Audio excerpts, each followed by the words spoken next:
Hello guys, pedagogy classes में आप सभी का स्वागत करता हूं। गाइस, आज हम करने वाले हैं हिंदी पेडागोजी की क्लास नंबर 4। आज की हमारी क्लास है व्याकरण शिक्षण के ऊपर। मैंने आपको हिंदी पेडागोजी का काफ़ी कुछ करा दिया है और मैंने आपको एक शॉर्ट ट्रिक भी बताई थी हिंदी पेडागोजी को सॉल्व करने के लिए। जिसने भी वो ट्रिक नहीं देखी है आप उसको देख लेना, मैं लिंक जो है डिस्क्रिप्शन बॉक्स में डाल दूँगा। और जो आज की हमारी क्लास की पीडीएफ है वो भी मैं डिस्क्रिप्शन बॉक्स में डाल दूंगा। ठीक है, आप देख लेना। चलिए स्टार्ट करते हैं आज की क्लास। आज की क्लास है हमारी व्याकरण शिक्षण के ऊपर। उद्देश्य क्या होता है, व्याकरण शिक्षण क्यों की जाती है, व्याकरण क्यों पढ़ी जाती है। जो बच्चा होता है वो भाषा अनुकरण से सीख जाता है। जैसे बच्चा छोटा होता है उसको जो इन्वायरमेंट मिलता है उस इन्वायरमेंट में जो भाषा बोली जाती है उसको सुन सुन के ही वो सीख जाता है बोलना। इसको कहते हैं भाषा अनुकरण से सीखते हैं। परंतु भाषा का सर्वमान्य रूप सीखने के लिए व्याकरण आना बहुत ज़्यादा जरूरी है। भाषा को शुद्ध तरीके से बोलने के लिए उसके लिए वातावरण बहुत ज़्यादा जरूरी है। अगर हम भाषा अच्छे से नहीं बोल पाते, अगर व्याकरण सीखेंगे तो हम अच्छे से बोल पाएंगे। जिसकी भाषा की अशुद्धियाँ हैं वो भी दूर हो जाएंगी व्याकरण सीखते ही। जैसे मेरा पहला पॉइंट है, भाषा को शुद्ध करने के लिए व्याकरण आना बहुत ज़्यादा जरूरी है। भाषा का, जैसे मैंने कहा, शुद्धिकरण करने के लिए, शुद्ध भाषा का प्रयोग करने के लिए व्याकरण आनी बहुत ज़्यादा जरूरी है। भाषा में नियमबद्धता लाने के लिए व्याकरण दी जाती है। नियमबद्धता लाने के लिए किस सिचुएशन में कैसी भाषा बोलनी है, क्या बोलना है, कैसे बोला जाता है, उसके लिए नियम आने बहुत ज़्यादा ज़रूरी है भाषा के। लेकिन ये ज़रूरी नहीं है कि जो भाषा है वो नियम से सीखी जाती है। नियमबद्धता लाते हैं, जैसे मैंने बोलना है वो जा रही है, वो जाता है, वो जाती है, इसके लिए व्याकरण आना बहुत ज़्यादा जरूरी है। लेकिन ये जरूरी नहीं है कि नियम से सीखी जाए, कि नियम सीखे जाए, स्कूल में जाके सीखे जाए, हम घर पे भी सीख सकते हैं। ठीक है। तीसरा मेरा पॉइंट है, भाषा की अशुद्धता पहचानने के लिए व्याकरण आना जरूरी है। अशुद्ध भाषा को पहचानने के लिए भी व्याकरण आना जरूरी है। अगर व्याकरण आपको अच्छे से आती है तो आप भाषा का प्रयोग अच्छे से कर पाएंगे। ठीक है, तो मुझे उम्मीद है आपको जहाँ तक समझ आया होगा। आगे कर लेते हैं व्याकरण शिक्षण की विधि। पहली है मेरी निगमन विधि। निगमन नी से स्टार्ट होता है, इसलिए ये होती है नियम से उदाहरण। नियम से उदाहरण। ठीक है, नी से निगमन, नी से नियम, नियम से उदाहरण की ओर। पहले बच्चा इसमें नियम सीखेगा, उसके बाद उदाहरण दी जाती है। जैसे मैंने बच्चे को सर्वनाम और संज्ञा सिखानी है तो पहले उसके मैं नियम बता दूंगा, नियम बताने के बाद उसको मैं उदाहरण दूंगा, उसको कहते हैं निगमन विधि। ठीक है। दूसरी है मेरी आगमन विधि। आगमन विधि होती है उदाहरण से नियम। अब आ गया तो उदाहरण आ गया। ठीक है, नी नहीं आएगा, नियम नहीं आएगा, उदाहरण से नियम। अब मैं क्या करूँगा, बच्चे को पहले मैं उदाहरण दूंगा, उसके बाद संज्ञा और सर्वनाम कराऊंगा। ठीक है, जैसे मैंने इंग्लिश में टेंस कराने हैं बच्चे को, तो मैं पहले बच्चे को कहूँगा कि वो स्कूल जा रही है, वो स्कूल जाता है, वो स्कूल जाती है, पहले उदाहरण दूंगा, उसके बाद जो इसके नियम होंगे वो बता दूंगा। ठीक है, इसको कहते हैं आगमन विधि। और एग्ज़ाम में पूछा जाता है सबसे अच्छी विधि क्या है बच्चे को पढ़ाने के लिए, तो सबसे अच्छी विधि होती है आगमन विधि। ठीक है, क्योंकि ये उदाहरण पहले दी जाती है, हमारी डेली लाइफ में जो हम चीज़ें यूज़ करते हैं उसकी उदाहरण दे के बाद में नियम पढ़ाए जाते हैं, जो बच्चे को आसानी रहेगी समझने के लिए। ठीक है, कोरिलेट करके पढ़ा देते हैं। तीसरी है परंपरागत विधि। परंपरागत विधि क्या होती है, अध्यापक केंद्रीय होती है। कि अध्यापक क्या करता है, जो हमारे पहली वाली एजुकेशन थी कि बुक खोली, उसको पढ़ाया, बाद में आपको क्वेश्चन दे दिए कि 10 क्वेश्चन कर लिए, 20 क्वेश्चन कर लिए, वो परंपरागत विधि थी कि जो बुक में है वही बच्चे को पढ़ाना है बस। ठीक है, इसमें काफ़ी ज़्यादा रोट मेमोराइजेशन होती थी, रटाते थे बच्चे को काफ़ी ज़्यादा। ठीक है, रट्टा चलता था। लेकिन अब हमारी कौन सी विधि है, मनोवैज्ञानिक विधि है, बच्चे केंद्रीय है। बच्चे का मनोविज्ञान चेक किया जाता है कि बच्चे किस एज में हैं, क्या पढ़ सकते हैं, कितना लेवल है बच्चे का, बच्चे स्लो लर्नर है कि फास्ट लर्नर है, कैसे है पढ़ने में, उस हिसाब से बच्चे की एक्टिविटी वगैरह देखी जाती है, कराई जाती है।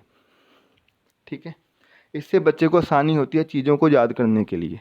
बच्चे को कोई टॉपिक कराना है तो अध्यापक क्या करेगा, उसकी जो टॉपिक कराने वाले हैं उसके कोई पुरानी नॉलेज, जो पहले वाली नॉलेज है उसकी जानकारी है कि नहीं है, ये चेक किया जाता है। अगर नहीं है तो पहले उसकी जानकारी दी जाती है, उसके बाद टॉपिक स्टार्ट किया जाता है उसके रिलेटेड। ऐसे बच्चे को आसानी रहती है समझने में टॉपिक को। ठीक है, इसको कहते हैं बच्चे केंद्रीय। बच्चे को समझ कर कराना, कि बच्चे को अब समझ के कराएंगे, कि हर एक चीज़ की अच्छे से नॉलेज देंगे, डेली लाइफ से रिलेट करके पढ़ाएंगे, ऐसे बच्चा जल्दी सीख जाएगा। ठीक है, तो तीसरे और चौथे में कौन सी विधि अच्छी है?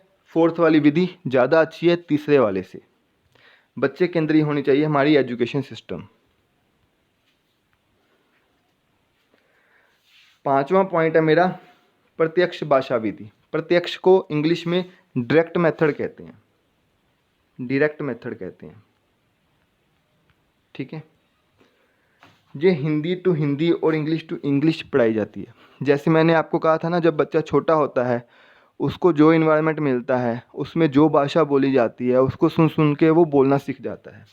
अगर मैंने, अब मेरी उम्र 25 साल हो गई है, ठीक है, और मैंने इंग्लिश सीखनी है, तो अगर मुझे भी ऐसा ही इन्वायरमेंट मिलेगा जहाँ ज़्यादा से ज़्यादा इंग्लिश बोली जाती है तो मैं इंग्लिश आसानी से सीख लूँगा। इसको प्रत्यक्ष विधि कहते हैं, कि जैसा आपने जो भाषा सीखनी है वैसा ही आपको इन्वायरमेंट मिल जाए तो आप अच्छे से सीख जाएंगे। ठीक है, अगर मैं इंग्लिश सीखनी है, मैं इंग्लिश न्यूज़ चैनल देखूंगा, इंग्लिश न्यूज़पेपर देखूंगा, ठीक है, पढ़ूंगा उसको, स्कूल जाऊंगा जहाँ पे टीचर मेरे से इंग्लिश बात कर रही है, जो स्टूडेंट है वो भी मेरे से इंग्लिश बात कर रहे हैं, मैं घर पे भी इंग्लिश ही यूज़ कर रहा हूँ, तो आसानी से मैं 2 या 3 महीने में वो सीख जाऊँगा। इसको कहते हैं प्रत्यक्ष विधि। इंग्लिश सीखनी है तो इंग्लिश वाला इन्वायरमेंट क्रिएट कर दिया है। ठीक है, जैसे पहला पॉइंट है मेरा हिंदी है तो हिंदी भाषा में पढ़ाई, हिंदी ही हिंदी। ठीक है, और अगर लक्ष्य भाषा को पढ़ना है तो लक्ष्य भाषा में ही सिखाया जाता है। जैसे लक्ष्य भाषा कुछ भी हो सकती है, अगर मैंने हिंदी सीखनी है तो हिंदी मेरी लक्ष्य भाषा है, अगर मैंने इंग्लिश सीखनी है तो इंग्लिश मेरी लक्ष्य भाषा है। ठीक है, और ये सहज और स्वाभाविक आ जाती है क्योंकि इन्वायरमेंट क्रिएट कर देते हैं। जैसे बच्चा मातृभाषा सीखता है तो मातृभाषा को सीखने के लिए जो वातावरण होता है वो मातृभाषा वाला होता है, तो बच्चा आसानी से सीख जाता है, सहज और स्वाभाविक से सीख जाता है। ऐसे ही हम इंग्लिश भी सीख सकते हैं, इसलिए इसको सहज और स्वाभाविक कहते हैं। भाषा अर्जन और अधिग्रहण से आती है। ठीक है, ये भी आपको पॉइंट क्लियर होगा कि अर्जन और अधिग्रहण से कैसे आती है।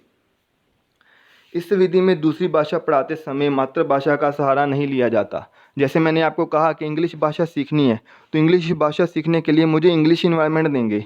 अब ये तो नहीं है ना कि इंग्लिश भाषा सीखने के लिए हिंदी का प्रयोग करेंगे, कि हिंदी में कुछ ट्रांसलेट करके बता दिया, अनुवाद करके बता दिया। ठीक है, ऐसा नहीं होता। मातृभाषा हिंदी, पंजाबी, कोई भी भाषा का यूज़ नहीं करते हैं इंग्लिश सीखते टाइम। ठीक है, तो इसमें दूसरी भाषा का प्रयोग नहीं करते, जो भाषा सीखनी है सिर्फ उसी भाषा का प्रयोग करते हैं। 6 पॉइंट आ गया अप्रत्यक्ष भाषा। अब डायरेक्ट लैंग्वेज नहीं सीख रहे हैं हम। ठीक है, अप्रत्यक्ष है, पहले प्रत्यक्ष था, इंग्लिश है तो इंग्लिश वातावरण देंगे।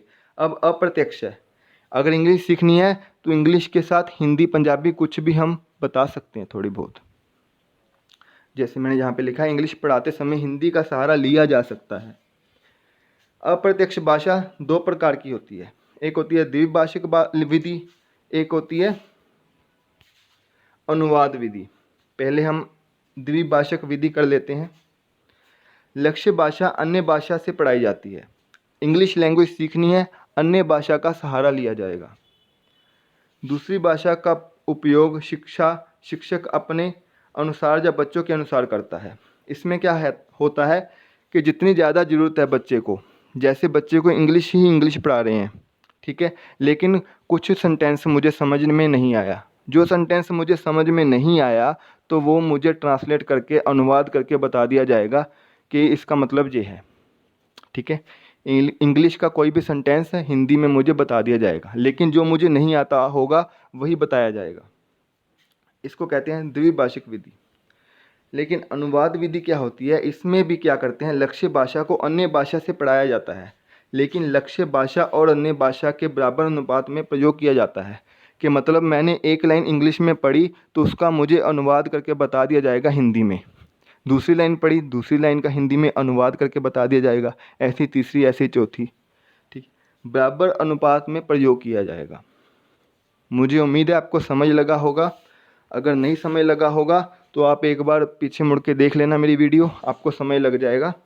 बस एक छोटा सा अंतर होता है इसमें कि जहाँ ज़रूरत होती है ट्रांसलेट करने की द्विभाषिक में वहाँ ट्रांसलेट करते हैं, लेकिन अनुवाद विधि में क्या होता है, एक सेंटेंस पढ़ाया तो उसकी हिंदी साथ ही साथ बता देते हैं। 7वां पॉइंट है मेरा संसर्ग भाषा विधि, कोरिलेट करके पढ़ाते हैं। जैसे बच्चा दिनचर्या में क्या करता है, डेली लाइफ में क्या करता है, उसका सहारा लेके बच्चे को पढ़ा देते हैं। जहाँ ऐसा भी हो सकता है कि हिंदी भाषा सीख रहे हैं, अगर बच्चे को पंजाबी अच्छे से आती है तो पंजाबी भाषा का थोड़ा सा उपयोग करके उसको हिंदी भाषा सिखा देते हैं। ठीक है, जैसे हमारी पंजाबी और हिंदी काफ़ी ज़्यादा मिलती जुलती है, तो दोनों का प्रयोग करके आपस में कोरिलेट करके हिंदी भाषा सिखा देते हैं। ठीक है, लास्ट पॉइंट है मेरा संदर्भ। संदर्भ क्या होता है, ये विधि नहीं है कोई। संदर्भ क्या होता है, छात्रों को पढ़ाते समय संदर्भ के अनुसार जहाँ जहाँ ज़रूरत हो वहाँ वातावरण समझाएं। इसको कहते हैं संदर्भ में समझाना, कि जहाँ ज़रूरत है वहाँ भाषा का प्रयोग किया, जैसी सिचुएशन वैसा भाषा का उपयोग, इसको कहते हैं संदर्भ।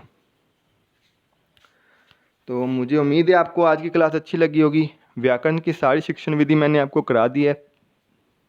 काफ़ी हद तक हमारा हिंदी पेडागोजी का सिलेबस हो गया है। ठीक है guys, okay guys, take care, bye bye.